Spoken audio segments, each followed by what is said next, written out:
এখন আমি একটা ছবি তুলবো যেটার ভিতরে ও হচ্ছে গিয়ে ফোকাসে থাকবে, ও হালকা ডিফোকাসে থাকবে, কিন্তু ছবিটা সুন্দর হবে, আলাদা একটা সৌন্দর্য তৈরি হবে।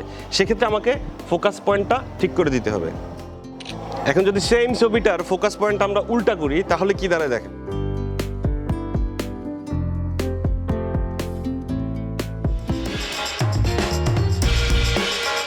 এখনকার যুগে মোবাইল ফটোগ্রাফি খুব কমন একটা বিষয়। প্রফেশনাল ফটোগ্রাফিকেও পিছনে ফেলে দিয়েছে কিছু কিছু ক্ষেত্রে।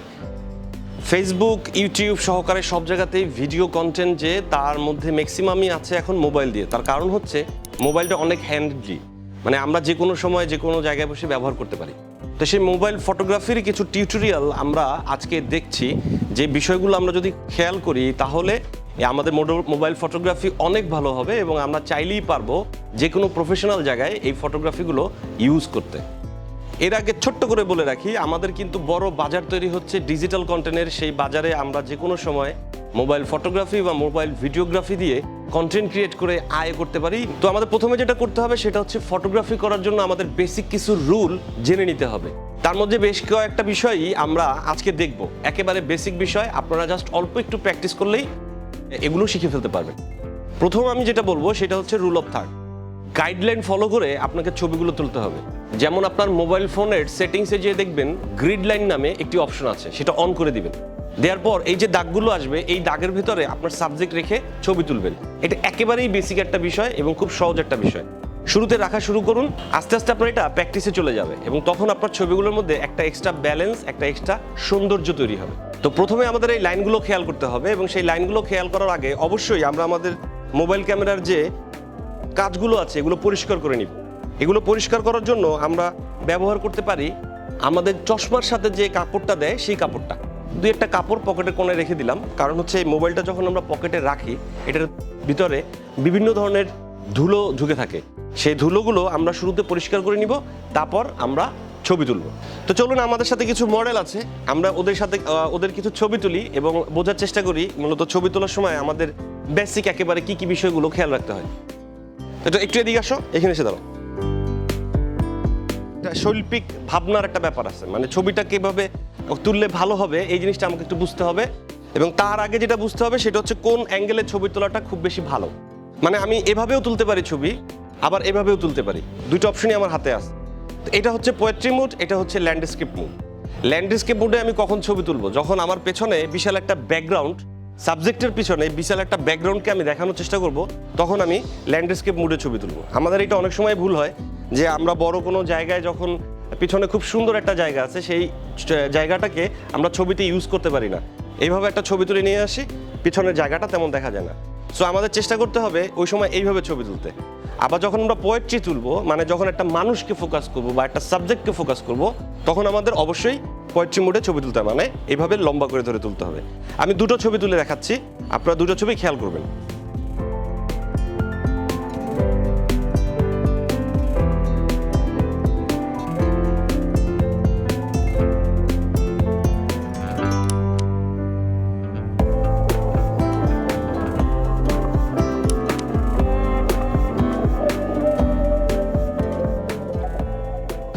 আমরা দুটো ছবি দেখলাম এবং আমি নিশ্চয়ই বুঝাতে পেরেছি যে আমাদের এভাবে ছবি তোলা আর এভাবে ছবি তোলা, মানে পোয়েট্রি মোডে ছবি তোলা এবং ল্যান্ডস্কেপ ছবি তোলার মধ্যে পার্থক্য কি। তো এই দুটো জিনিস আমাদের খুব ভালোভাবে অবজার্ভ করারও আগে আমাদের যে কাজটা করতে হবে সেটা হচ্ছে ছবি তোলার সময় অবশ্যই ফোকাস পয়েন্টটা খেয়াল করতে হবে এবং সেটা আমাদেরকে নির্দিষ্ট করে দিতে হবে যে এইখানে ফোকাস পয়েন্টটা রয়েছে। যেমন আমি যদি এখন ওর ছবি তুলি এবং ওকে যদি একটু কাছে নিয়ে আসি, এখন আমি একটা ছবি তুলবো যেটার ভিতরে ও হচ্ছে গিয়ে ফোকাসে থাকবে, ও হালকা ডিফোকাসে থাকবে, কিন্তু ছবিটা সুন্দর হবে, আলাদা একটা সৌন্দর্য তৈরি হবে। সেক্ষেত্রে আমাকে ফোকাস পয়েন্টটা ঠিক করে দিতে হবে। এখন যদি সেম ছবিটার ফোকাস পয়েন্ট আমরা উল্টা করি তাহলে কি দাঁড়ায় দেখেন। এরপর আমাদের যেটা খেয়াল রাখতে হবে সেটা হচ্ছে আমাদের অ্যাঙ্গেল, ক্যামেরার অ্যাঙ্গেলটা। অ্যাঙ্গেলের বিষয় যেটা হচ্ছে আমরা সাধারণত যেভাবে দেখে অভ্যস্ত মানুষ, আমরা কখনো এভাবে দেখি না, আমরা কখনো এভাবেও দেখি না। অতএব আমাদের ক্যামেরাটা কখনোই যাতে এভাবে বা এভাবে না থাকে, আমাদের ক্যামেরাটা সোজা থাকবে, এটাই স্বাভাবিক। তা যদি না হয় তাহলে আমাদের সাবজেক্টগুলোকে অনেক বড় মনে হবে এবং ব্যাকগ্রাউন্ডটাকে ছোট মনে হবে। যেমন আমি যদি একটা ছবি তুলে দেখাই অনেকটা এইভাবে,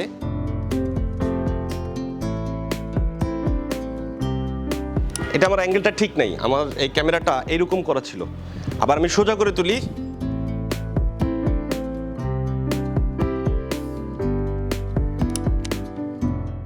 এই দুটো ছবি আপনারা নিশ্চয়ই পাশাপাশি দেখতে পাচ্ছেন। দুটো ছবির মধ্যে ব্যাপক একটা পার্থক্য তৈরি হয়েছে শুধুমাত্র এই অ্যাঙ্গেলের জন্য। এবং আমরা কখনো ফ্রেম এভাবেও তোলার চেষ্টা করব না, কারণ হচ্ছে আমরা কখনো কোনো কিছু ঘাড় কাত করে দেখতে চাই না। আপনারা একটা জিনিস খেয়াল করবেন, আমরা যখন মুভি দেখি অনেক সময় বাঁকা ফ্রেমগুলো যখন আসে তখন অটোমেটিক আমাদের ঘাড় কাত হয়ে যায়, অথবা আমরা যখন কোনো মুভি দেখতে থাকি এবং উপর দিয়ে কোনো কিছু যাতে মাথাটা আমাদের নিচু হয়ে আসে। সো এই জিনিসগুলো আমাদের একটু অ্যাভয়েড করে জিনিসটা পরিষ্কারভাবেই তুলে ধরতে হবে, যাতে আমাদের কখনো ফ্রেমগুলো বাঁকা না হয়, ব্যালেন্সে থাকে। এভাবেও ব্যালেন্স, এভাবেও ব্যালেন্স, এই দুইটা জিনিস আমাদের খুব ভালোভাবে মানতে হবে। আমরা অনেক সময় চেষ্টা করি আমাদের ব্যাকগ্রাউন্ডটা খুব সুন্দরভাবে ফুটিয়ে তোলার জন্য, কিন্তু আমাদের সাবজেক্ট এবং ব্যাকগ্রাউন্ডের ভিতরে ডিস্টেন্সটা আমরা কখনো ওভাবে ফুটিয়ে তুলতে পারি না, কারণ হচ্ছে যে ডিস্টেন্সটা আমাদের মধ্যে বিল্ড আপ করে না, বা আমরা চেষ্টা করি না ওই জিনিসটা নিয়ে ভাবতে, কিন্তু এটা ভাবতে হবে আমাদের। আমরা এখন একটা ছবি তুলবো, এই ছবির ভিতরে আমরা সাবজেক্ট এবং ব্যাকগ্রাউন্ড যেটা সেটাকে আমরা একটু আলাদা করে নিব এবং কাছাকাছি করে নিব। দুটোর মধ্যে পার্থক্যটা আমরা আপনাকে দেখাতে চাই।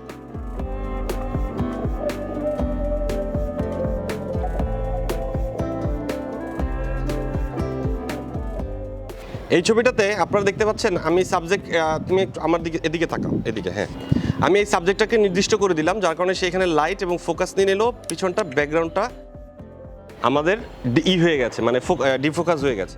এখন ব্যাকগ্রাউন্ড যদি খুব কাছে আসে তাহলে কি দাঁড়ায়, এখানে চলে আসো একেবারে পাশাপাশি।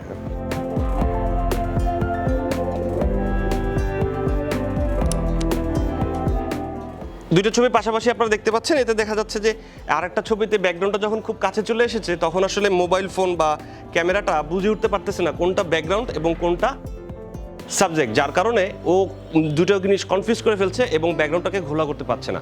তো এই কয়েকটা জিনিস আপনারা আস্তে আস্তে ফলো করবেন, এগুলো খুবই বেসিক একটা জিনিস। আমরা কতখানি উপস্থাপন করতে পারলাম সেটাও আমি আসলে খুব ভালোভাবে জানি না, পরে বোঝা যাবে। আপনাদের কমেন্টের মাধ্যমে আপনারা কমেন্ট করবেন, শেয়ার করবেন এবং আগামী টিউটোরিয়ালে আমাদের সাথে থাকবেন। ধন্যবাদ।